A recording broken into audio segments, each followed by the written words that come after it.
Yes, omulabi wa TMC gano mazima kosane TMC sabula kati kwebaza nnyo olwokubanga otwala obudde n'otwekumirako nga ogobera ensonga ez'enjawulo zituba tukolako nateera tuli mu masekati ga wiiki oyinza ogamba midweek abalina gye mutusizaako emikono mbeebaza era tusiima era nkutira okusigala nga ogikwasaganya obeereko nekyotuukako Uganda weri fena tulabawo bingi ebigenda mu maaso bingi byetusuubira nga bijja kujja na bingi byetaaga okukolebwako mukyo ndi Ivan Tibenkana nga bulijjo program bagita Africa Special teri kirala tuba tugera ku nsonga ezibeerawo nezijja okubeera mu biseera by'omu maaso nga twebuuza tuwanisaganya ebirowoozo nateera weekend egenza otuuka nga bingi ebibaddewo kwe kuli ensonga ya President Museveni okubanga yasobodde okwesitula n'agendako wali Tanzania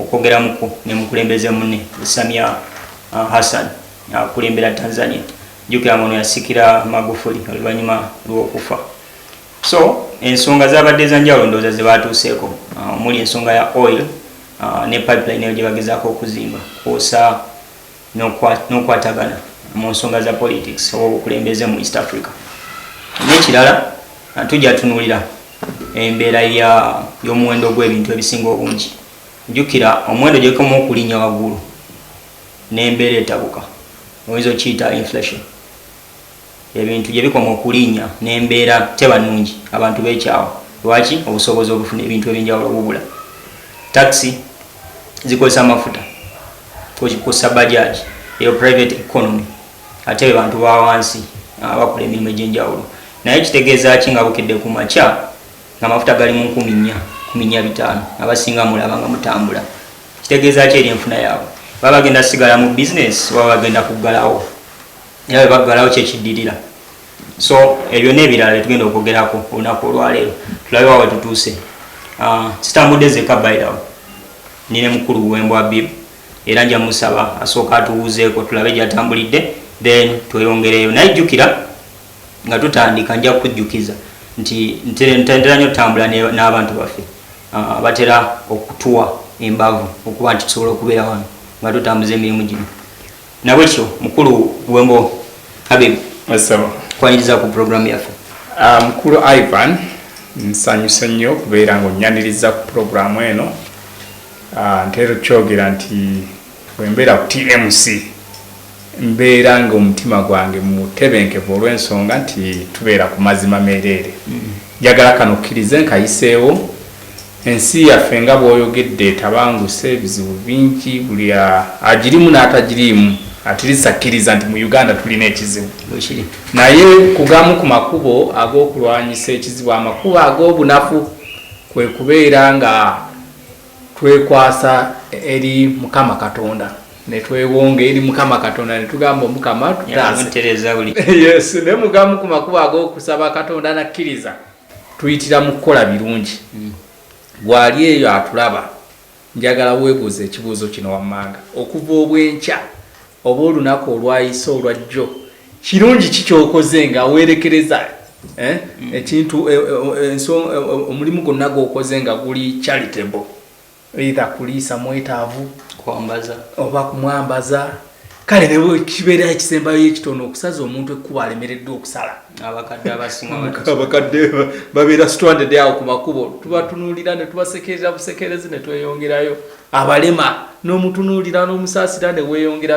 n'otafaayo nnyo okutegeera anaasomoka atya so tufube nnyo tuyaayanira okukola ebintu ebitonotono ebyo mwe tunaayitira ne tusaba Katonda n'atutaasaako ekizibu kye tulina mu nsi yaffe naffe ffennyini ku levo y'abantu individually mu byenfuna tuyaayaana naye wawa osinziira okugamba nti Mukama Katonda kenjagadde okuyisa Mukama wange so mbulwa Baby waliwo ensonga ez'enjawulo ezigenda mu maaso mu ggwanga ezimu zeekuusa ku byanfuna ate era mu kiseera kyekimu obukulembeze wiiki ewedde President Museveni yafuluma eggwanga n'ayolekera Tanzania okusobola okwogerezeganya ne nakyala omukulembeze wa Tanzania oyinza omuyita Samia Suluhu Hassan.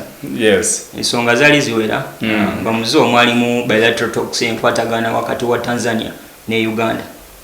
Then ensonga ndoozi yasinga obukulu yali yekusa ku East African crude oil pipeline.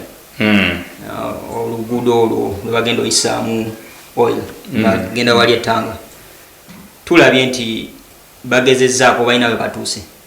Naye project eno n'ebiruubirwa byayo yalina nti kuba nzijukira ne mu kusooka baali bakwataganye ne Kenya, then all of a sudden ne bakyusa amaaso ne bagolekeza Tanzania. Kiki tuba tusuubira awo tugenda otandikira oil yabugaga then Uganda ngayo kiki tuba tulowooza mu kaseera bannayuganda twandibadde nga tuli basanyufu olwokubanga naffe katutandisa okuyingirako mu ddiiru z'amafuta nti mu bimu ku bye tudiscussinga mu economy yaffe mwe muli ddiiru za oil and gas. Kyandibadde nga kituwa essanyu nga kituwa essuubi mu mbeera y'okuba nti tugenda kuva ku stage emu tugendeko ku stage endala. Naye era ekitta essuubi lyaffe kiva waggulu mu bukulembeze. Ojjukira bulungi amafuta nga twakagafuna tunoonya abagenda okugatusimira.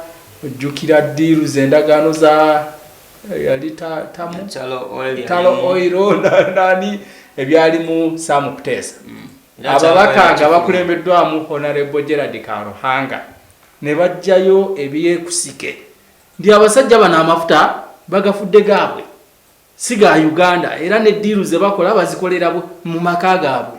N'endagaano ze bakoze teziri mu interest z'abaki z'abanna Uganda. Era singa tezifuluma kudda gye tuli. Yes, Karuhanga yenga proposinga nti endagaano zino bazifule public. Buli munna Uganda ategeere abakulembeze bakola business ku lwange business kikaaki tugitandikirawo era tugifuniramuwa era tufiirirwawa. Bwe batebasobola kuzikufuula public, minister ono akole ki alekulire aresigninge. Museveni yavaayo, Muzeeyi Museveni ng'omukulembeze w'eggwanga n'agamba nti ayogera ku kyokulekulira kwa Kuteesa Sam.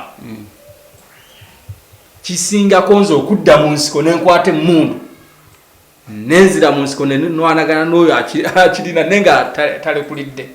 Olumu atera okubeeyimirira nga sinzira ku mugaso gwawe osanga oli. Yes, tell me. Omukulembeze a leader is accountable to those who put him in power. Siwe guli? Wechini. So kati president yandibadde accountable erife bannayuganda. Kati bwe tugamba nti atulage endagaano z'okoze ku lwaffe noga tezijja kubalagibwa ne tugamba oba teziragibwa then kuba omukulembeze w'eggwanga yateekawo institutions ez'enjawulo. Yes. Mwe muli ne ministry y'ebyobugagga eby'omuttaka oyinza ogiyita ministry of energy and mineral development. Mu kaseera ke kamu ne tubeera oyinza okubiyita divisions ez'enjawulo nga bw'olaba in fact organizations oba corporations ez'enjawulo nga bw'olaba National Oil Corporation oba company National Oil Company evunaanyizibwa ku nsonga za oil zino. Yes. Departments ezo zivunaanyizibwa ku lwani. Kibanga bwe nnina amaka nga nnina omukyala nnina abaana nnina bamaids mu nju nnina asikaali nninako ne maybe ne bashamba boys. Ezo ziba departments nezo nna zibeera accountable to me the head of the family. Bwe mbuuza nti asikaali obudde ki bw'oyingira ku mulimu ti ayo department si yo tebikwatako maid ennyumba nga nkyafu ti ayo department yange tebikwatako birindeko. Kyentegeeza nti abakulembeze the leaders are accountable to those they lead. Lwaki nti ffe tusasula omusolo ffe bannannyini nsi therefore ffe tukulonda ne tukusaayo era nga bawulira ekigambo bukulembeze otukulemberamu bukulembeze. Kati bwe tukubuuza nti enkulembera gy'otukulemberamu gy'otwala nga tetutegeddeeyo noga nti ebyo tebibakwatako department mugirekere bali but abaliyo bakola kulwani omukulembeza negotiating a deal yes kino kyasitudde omukulembeze w'eggwanga ogenda yes n'agirete waka nga balina ogivunaanyizibwako yes mwe muli omukyala Ruth Nankabiro akulira ministry y'ebyobugaga eby'omuttaka yes then n'abakulira Uganda National Oil Corporation yes oba company kakati tuyimiriddewa deal agireese in fact yalime nti kuba mu kwawukana ne Talo Oil osa ne Kenya nga bagamba ne tugenda ayisa mafuta kuva Bukoima okudda wali elamu ku port gye bazimba ezimu ku nsonga ze bawazaaliza security then eyokubiri bali bagamba wane Tanzania wangu nnyo okufuna ettaka obuki bwe wetegereza ne Tanzania ne Kenya nawo wangu then n'ekirala ensonga eyasinga obukulu waliwo obwangu obwetaavu nti in terms of distance nga nacho distance yali nsonga then ne speed kuba bali bakibalidde 222 saawa zino batumira 225 kitudekawo one nze wonna oba bakibaze 223 oba 224 oba 225 nzo kidiscussinga nina kusooka kunoonya wawengwa. Are you getting my point? Okay. Museveni ali ku record ng'atugamba nti amafuta gange siga Uganda nga amafuta gange era tugenda mu kalukali ka 2016 mu campaign openire n'agamba bano balabye nfunya amafuta gange kati bagamba ngende ndagawa amafuta gange ngalekerani.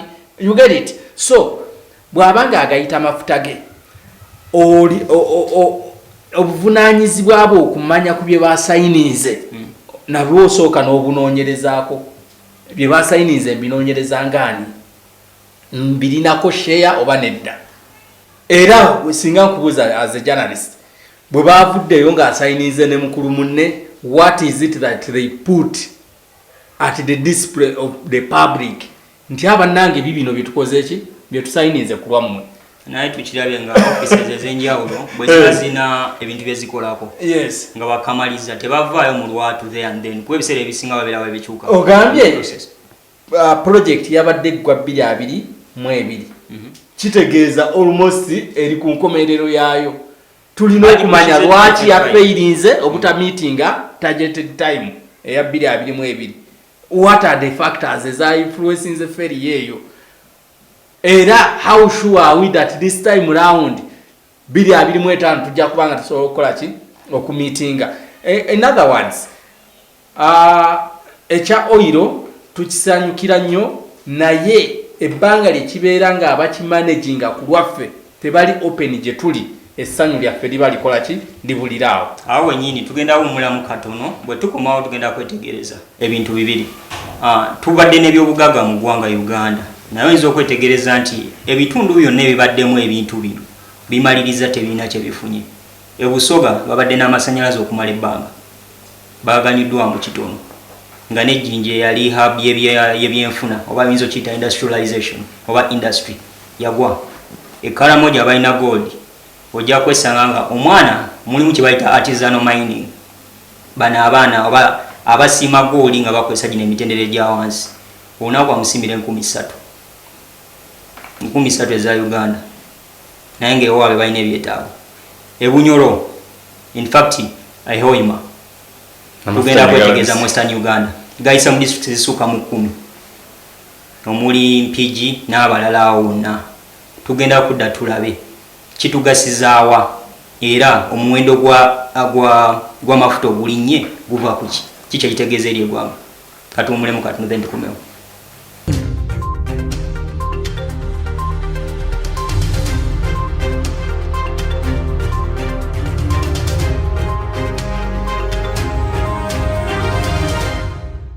Yes, kulikayo mukuumulo okwo naye nja sooka nkujjukize nti wano ku TMC gano mazima kusane sabula kati tulinawo programu ez'enjawulo ezikwatagana ku bantu betuweereza then naffe mu kukola advertisement oba okuyambako okutunda bizinesi yo. Tulinawo programs za mirundi ebiri. Esooka bagiyita Double My Christmas oba Double Christmas, then eyokubiri tugiyita Tunda Omazeewo. Mu programs zino ebiri tukola tutya? Bw'alanga naffe ayagala okulanga naffe oli waddembe okututuukirira then tulabe engeri tuyinza okikwasaganyamu. Ojja kufuna omukisa ogutuula wano oba nga twegeyamu tulabe kikyokola naki abantu abali wabwe kye bayinza okukolamu okutuukirira okusobola okugaziya bizinesi yeyo. Mwe muli ne Hassan the Rocks oliwadde okwogerako naffe tuweereze ekiriwo kasaabaza akati Empombo restaurant kosa ne Mukanet mu promotion yo tayina bayitako kuba ndowooza mbaddewo okumala ebbanga eddene tugende mu maaso awo enyiwe tugenda otandikira mukulu Buwembo. Karamoja Hoima bafunyemu bati Hoima bagenda kufunamu bati Busoga twalaba amafuta kyenkana mu byalo ebisinga obungi Busoga teri masannyalaze. Karamoja balina gold oyinza omuyita zaabu tebalina kye bafunye omuli districts za Kabong. Hoima we bandibadde basinga okufuniramu 1 bwe tufuna amafuta ndowooza yali 2008. Mu 2014 waliwo project eyatambuzibwa government ng'ekwataganye ne World Bank. Government ne yeewola $1 billion milioni za dola 28 ze bilioni nga 7.4 eza Uganda nga bagamba nti bagenda kuzissa mu scholarship abaana bagende basome ku petroleum and refinery something butya bwe basobola okugenda mu management ya process ya mafuta engeri gye tugafunye. Report yaddako okulabika nga sente tuzifunye ye list y'abo abasobola okufuna scholarship za state oba za government okugenda okusoma ebyamafuta. Kati awo njagala ose interest omanye amafuta gaffe nga bannayuganda oba sigafu gananyi ga muntu omu nga bwagamba nti mafuta gange oba gaffe ga bannayuganda. List eyo yalabika ng'eriko kubanga bakola list nga scholarship zirina okuweebwa abaana 600 abaana kumpi 5 bonna nga bava mu district kye amannya gonna nga oyinza okulowooza nti bafamily emu naye wantu ina amatendekero mabale agasomesa ebintu bya sciences oyinza otunula mu Central Uganda singa dawa ne Kampala oyinza kwogera ku ttendekero ki Makerere University Kyambogo nayo mweri naye teringiriza nnyo ludda luli olugenda mu bali mu civil engineering otunuulira sciences eziriyo. Yes, of course. Those are petroleum alinamu element ya engineering. Makerere University rather Mbarara University Science and Technology. No, the point is not all about institutions. Never osindise mu institutions ezo. Makerere ayinza okuba nga asangibwa Kampala mu Buganda region. Nero ogenda okusanga nga mu faculty emu nga abatuddemu bonna bava outside Buganda era not outside Kampala nga bonna bebakola faculty eyo. So your point gyenjagadde nti interest mu Uganda agisse ku list eyo ey'abantu abafunye obukugu mu kumanaginga amafuta ago. Then ekirala njagala ombuulire nti bwe tubanga tufunye amafuta mu Uganda olwaleero amafuta gaffe buli lukya galinnya bbeeyi. Kyekiri emabega w'okulinnya kwago ng'ate twandibadde tugaa nti engeri naffe gye tuyingidde mu market tusobola okwogerezeganya n'abadde batuwa nti naye temutuyisa bubi kubanga omutanatuyisa bubi saawa yonna naffe tukola ki. Ndowooza kibira ddala kuba emu ku nsonga gy'abadde bawa ya ensi ezikulembera mu kufulumya oil omuli Russia, Saudi Arabia, then Canada, osaba Noah wonna nga bagamba gye buvuddeko kuba always waliwo factors ezisikiriza demand ne supply then wewava ebbeeyi y'ebintu okuba ng'erinnyo. So bo bagamba waali tewali nnyo bbanja enkozesa y'amafuta okitegera then ne basiba mu supply. Kakati oluvannyuma mu kusiba supply, in fact OPEC countries nga zikulembera Russia tezasobodde ku revising agreement ezo gye zaatuukako mu budde, then kati nga bagamba demand yoweeri kubeera esigalawo kyekibiriddeko nti supply y'amafuta yo ntono. So okulaba nga omwoyo then eggwanga nga likulembeddwa omukulembeza emyaka 37 kati n'obeera nga tolinawo any reserve nti wabjawo crisis just ya myezi bwezi erina okukostinga economy y'eggwanga lyonna. Nze okulwange explanation eyo tematiza nenjagala otunuulire kaweefube wa Muzeeyi Museveni gwabaddeko we tubeeredde wano mu lockdown ng'atuwaanira emmotoka zaali mu kukola baziyita batya is it Kia Motors Kira Motors ezigenda okutambulira ku maanyi g'amasannyalaze n'atulaga ne zibaasi nga bwe zimaze okutuuka wano era bazasemblingira wano mu Uganda oba bazikolera wano mu Uganda. Olwaleero ndaba nga waliwo campaign engenderere okutamya abantu ebidduka ebikozesa amafuta badde ku by'amasannyalaze oluvannyuma lw'okubeera nti bali kutta obusente bwabwe ne babussaako mu investment eyo.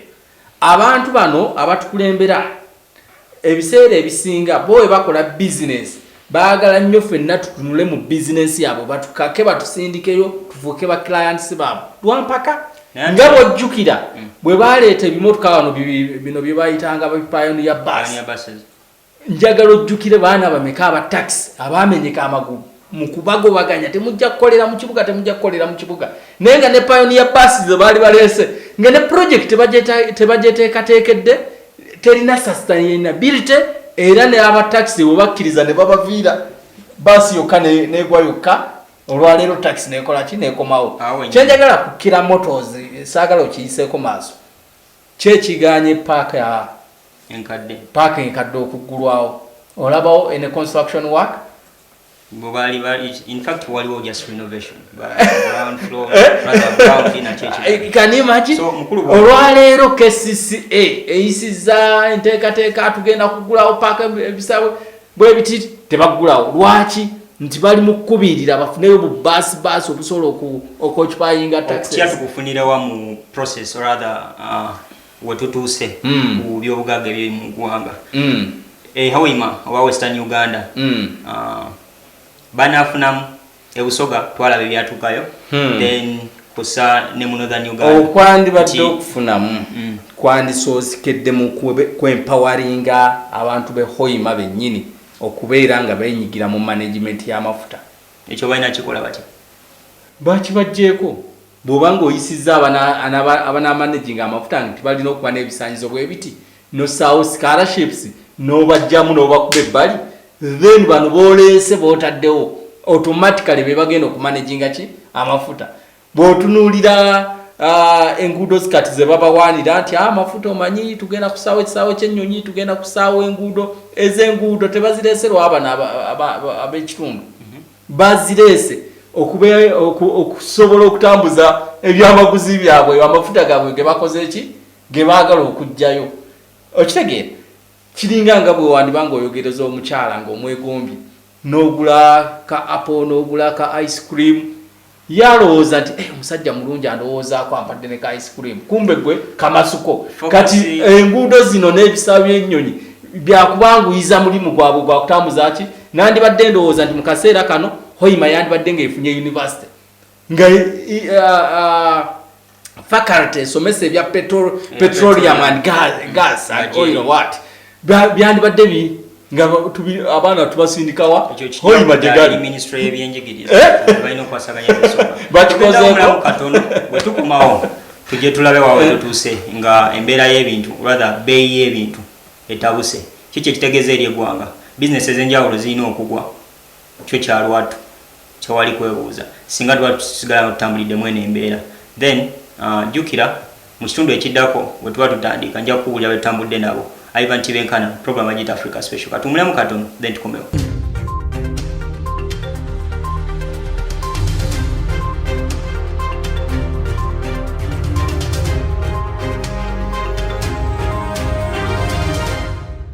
Yes, tukyagenda mu maaso ne program Africa Special mu kitundu kino ekyokusatu amukulu Buwembo. Yes sir. Tutunuulidde embeera gye tulimu. Yes. Just okufundikira wali abe Hoima oba abanyolo bafunyemu batya.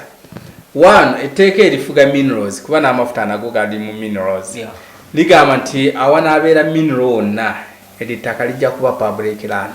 Yes, nayo lya government. Mulino Kati kitegeeza nti abaliko babasalira amagezi butya baba compensating ne muvaako ne lisigala nga li mikono gya government.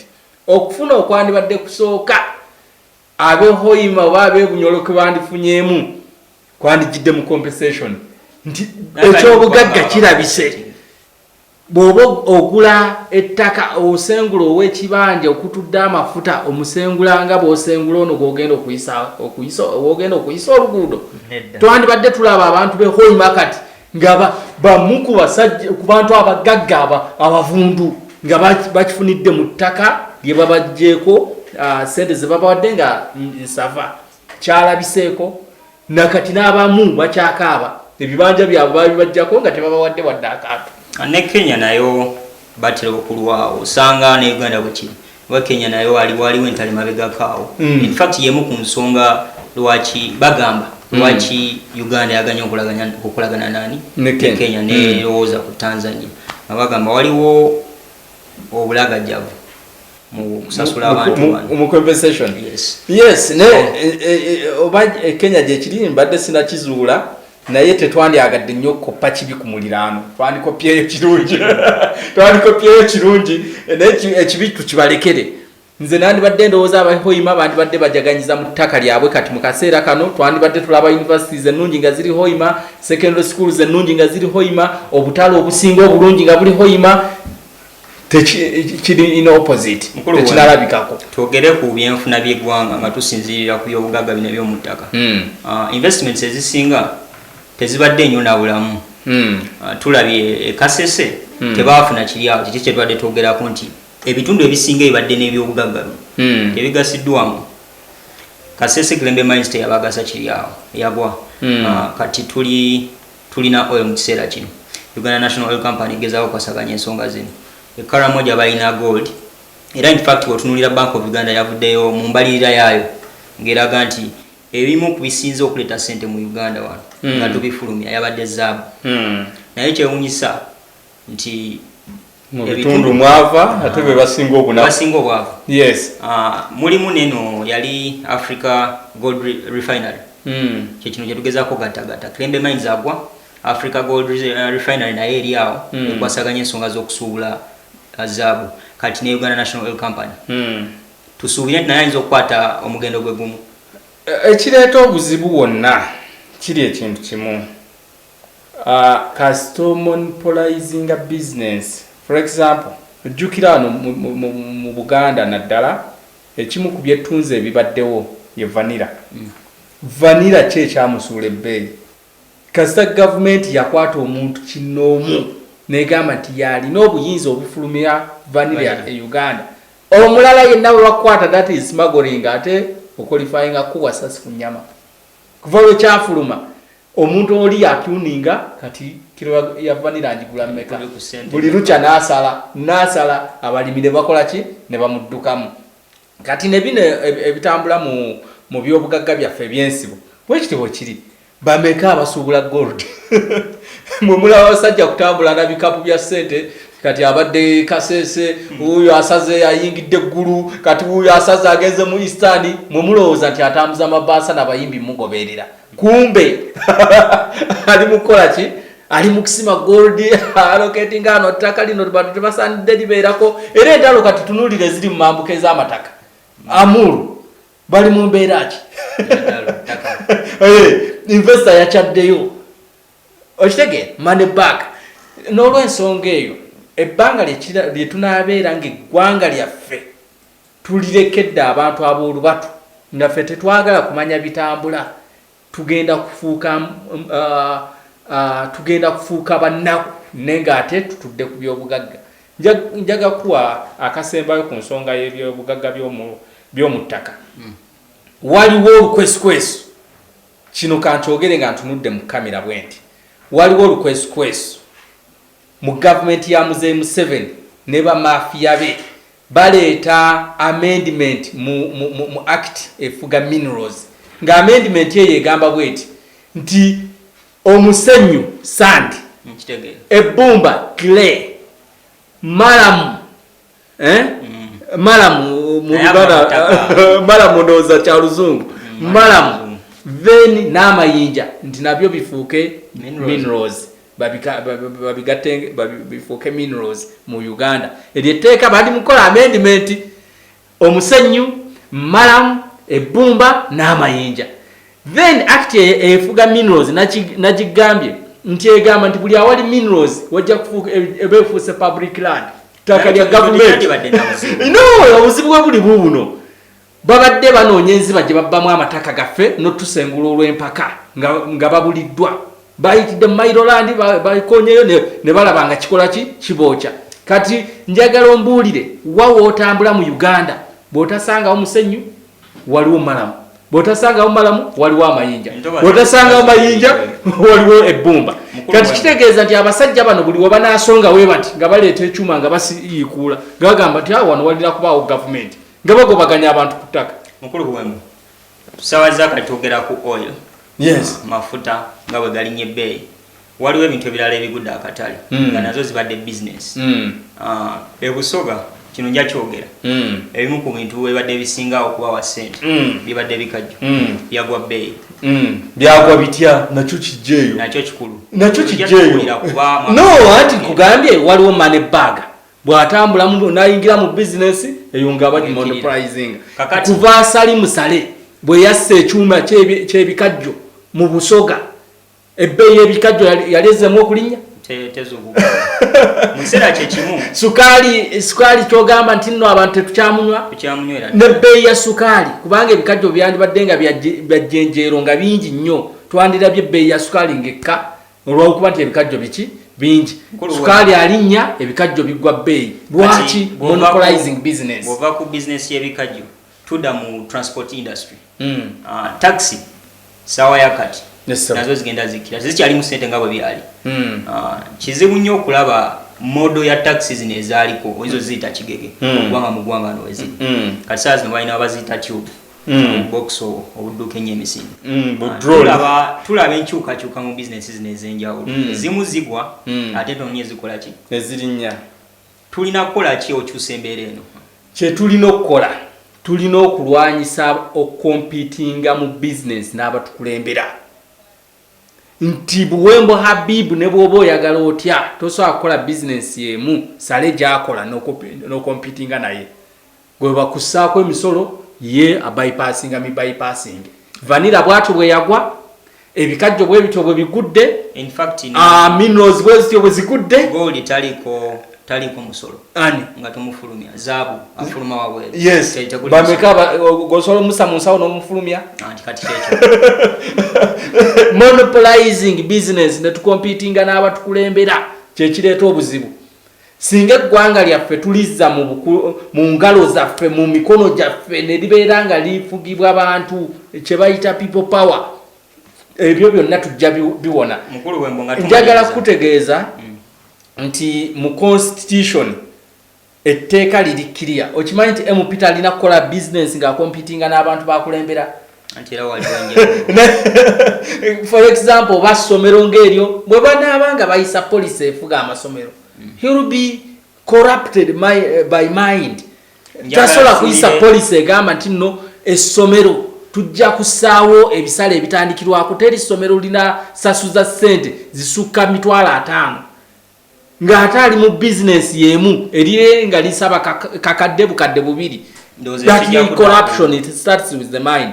N'olw'ensonga eyo bwe tunaalwana ennyo ne tulabanga abatukulembera tetukompitinga nabo mu business, eggwanga ne economy yaffe ejja kubeera y'Abannayuganda bonna. Ebitundu bino ebibadde n'enkizo nga tumaliriza omuli Western Uganda, kati Eastern Uganda naye yalina ebyayo. Obusoga amafuta rather amasannyalaze babadde nago, ekaramoja zaabu abaddeyo. Kyekiyinza okukolebwa abantu bano balabe nga wabeerewo enkyukakyuka mu ngeri ki nti ebitundu bino bibeera n'enkizo mu ngeri gye biyingizaamu okusiza ku bye balina. Njagala kyumbwewumbe mu one, tuzze twogera ku nsonga ya federo. Ebitundu bwe bibeera n'independence mu kumanaginga resources zaabyo. Singa zaabu ava e Karamoja abadde managed ku level ya Karamoja obanga sub region obanga region, tubandibadde bamanya ani atusuubulako ani gwe tukolegana naye era ani akola mu birombe byaffe anasasulwanga sente mmeka naye kasita kibeera nga oda eviira ddala waggulu muba temukirinaako control. Ekyokubiri be bannansi ffenna okukwasaganyiza awamu ne tweddiza ensi yaffe. Oli bw'agamba nti amafuta gange ne tumubuuza gagu wavaawa nago nebbanga letubeera nga tubirabanga ebitatukwata okimanyi minisita omu yagambye yaguze emmese emiliyoni 8 twagala tulagirire faamu eyo oba bizinesi eyo naffe tojettanire tulunde ku mmese tutunde emmese emiliyoni 8. wenyini tetugenda sukawo nakulwaleero ensonga nyingi zetuba twogerako ku security kati wetwogerera ADF ne eggye Uganda.